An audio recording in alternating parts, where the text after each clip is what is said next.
સમાચારો વિસ્તારથી જોઈએ। અમદાવાદના કાર્યક્રમમાં અમિત શાહે હુંકાર કર્યો છે।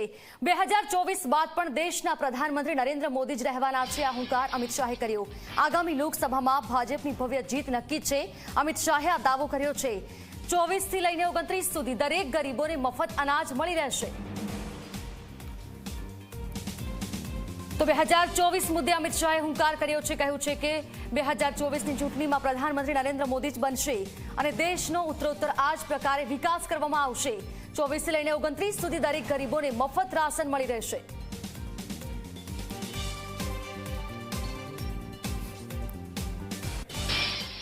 કોરોનાથી ચાલુ કરી આ તક અને નરેન્દ્રભાઈ 24માં ચૂંટાવાના છે એટલે કહું છું 24 થી લઈને 29 સુધી દરેક ગરીબને 5 કિલો અનાજ મફત મળે એવી વ્યવસ્થા નરેન્દ્રભાઈ કરી।